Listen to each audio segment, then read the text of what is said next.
बिस्मिल्लाहिर्रहमानिर्रहीम। अस्सलाम वालेकुम students, welcome to the channel.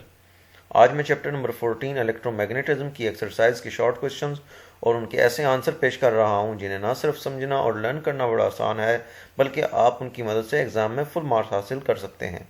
तो आइए डिस्कस करते हैं question number 13। Question number 14.13 question is A loop of wire is suspended between the poles of a magnet with plane parallel to the pole faces. What happens if a direct current is put through the coil? What happens if an alternating current is used instead?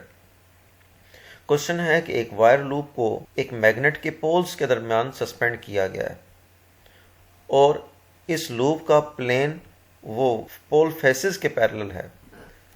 अब पूछा ये गया है कि अगर इस loop या coil में से अगर डायरेक्ट करंट पास की जाए तो क्या होगा, और अगर एक अल्टरनेटिंग करंट को इस्तेमाल किया जाए तो फिर लूप पर क्या असर होगा।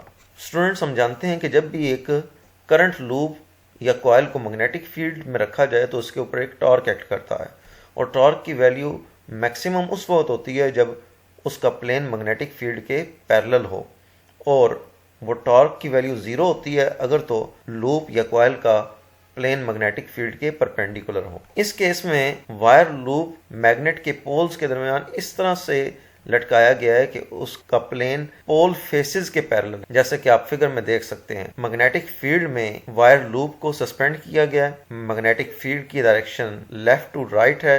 लेफ्ट साइड पे नॉर्थ पोल और राइट साइड पे साउथ पोल नजर आ रहा है। इस लूप का प्लेन पोल फेसेस पोल्स के तो पैरेलल है लेकिन मैग्नेटिक फील्ड के परपेंडिकुलर है। क्योंकि लूप का प्लेन मैग्नेटिक फील्ड के परपेंडिकुलर है, इसके ऊपर टॉर्क की वैल्यू ज़ीरो होगी, चाहे इसमें से डायरेक्ट करंट पास की जाए या अल्टरनेटिंग करंट पास की जाए। तो स्टूडेंट, इसका हम आंसर ये लिखते हैं।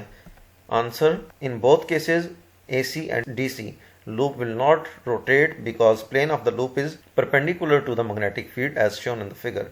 Therefore, torque acting on the loop in both cases will be zero. हम जानते हैं कि टॉर्क का फार्मूला होता है tau is equal to B I N A cos theta, B strength of the magnetic field, I current, N number of turns, A area of the loop या coil है, और थीटा ये plane of the loop और magnetic field के दरमियान का angle है। क्योंकि इस वक्त प्लेन मैग्नेटिक फील्ड के परपेंडिकुलर है, लिहाजा थीटा की वैल्यू 90 डिग्री होगी।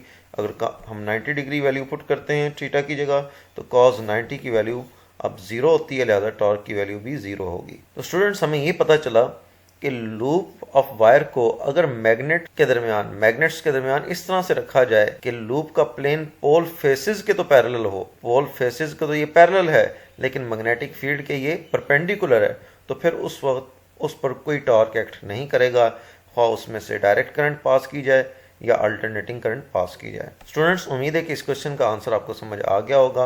अगर आपको ये वीडियो अच्छी लगे तो इसे लाइक ज़रूर कीजिएगा, इसे अपने बाकी दोस्तों के साथ भी शेयर करें और चैनल को भी सब्सक्राइब करें। Thank you.